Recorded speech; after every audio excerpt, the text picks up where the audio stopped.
சஷ்டியை நோக்க சரவண பவனா சிஷ்டர் புதவும் செங்கதிர்வேலும் பாதமிரண்டில் பண்மணி சதங்கை கீதம் பாட கிண்கிணியாட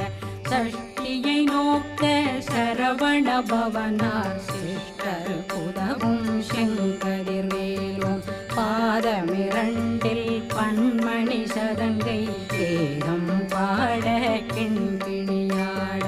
மைய நடனம் செய்யும் மயில் வாகனார் கையில் வேளாளனை காக்க வென்று வந்து வரவ